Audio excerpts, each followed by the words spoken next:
didn't really know the neighbourhoods that well, so I'd go out at night with my housemates and stuff and look at some of the trees and things growing in my neighbourhood, and it was a good excuse to kind of wander around the back alleys and find food and that kind of stuff. And as part of, I started like plotting these points on a map. Just having a quick scan around. Did anyone spot any food trees? A couple of olives. A couple of olives there.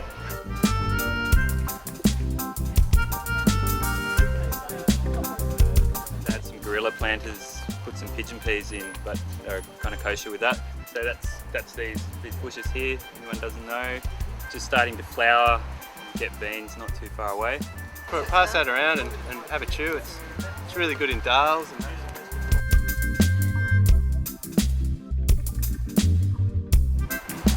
I'm pretty sure it's a Dalmati vine for leaf wrapping, and the way you tell is the backs of the leaves are quite smooth and clear, whereas the standard grapes for eating have more of a white sort of hairy kind of backing.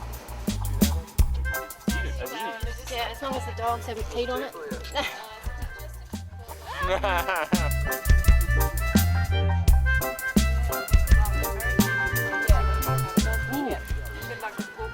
You've got to be healthy, that one.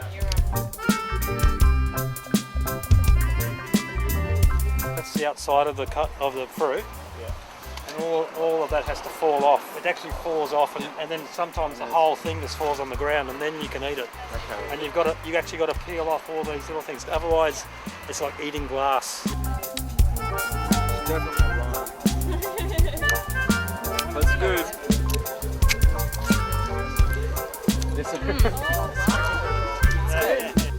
I call it an elephant apple. They're usually used for chutneys or pickles. So it's probably similar to how an olive tastes raw. It's not really palatable, but use another technique to make it nice.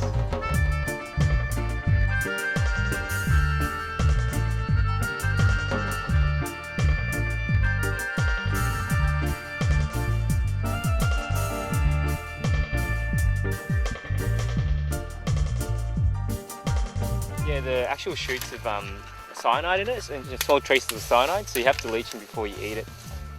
Yeah. Just in water. Just leach in water, just soak it in water.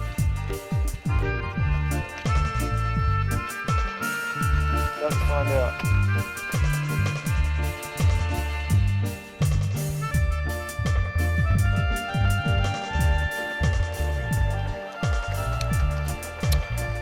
Some grapefruit.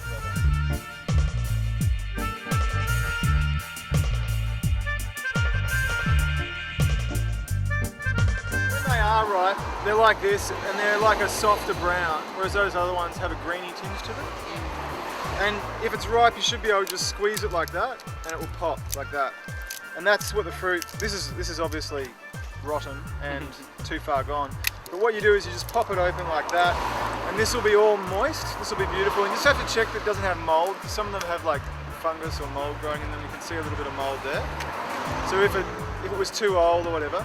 And then you can just pull these strings off like that, and then you can just eat them like I just eat them like a boiled lolly.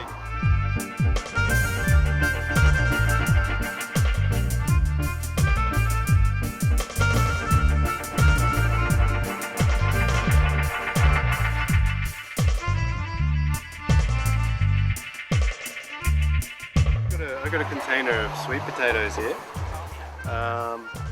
So these were actually harvested from Colville Street down the road, which we're going to pass in a second.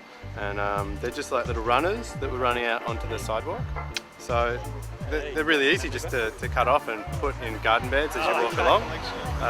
And then come back a few months later and you've got fresh tubers to eat.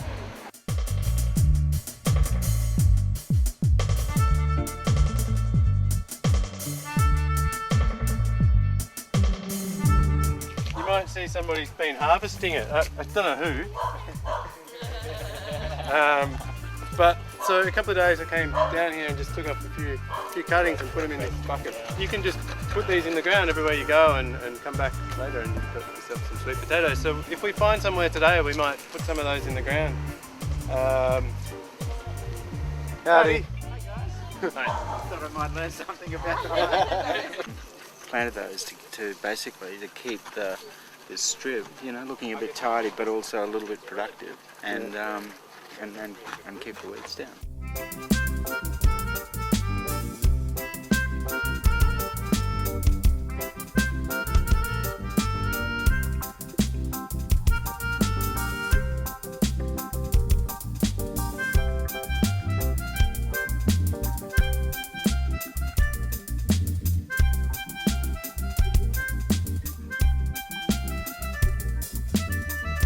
Harvest successful. You just put it in, takes a couple of minutes, come back 4 months later. They grow very well in wood chip piles. It's just got to survive the initial few days while it gets its roots in.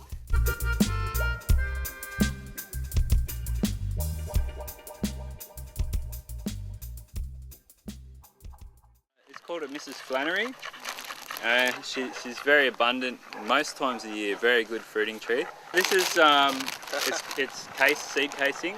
Inside you'll find it's similar to corn, I think.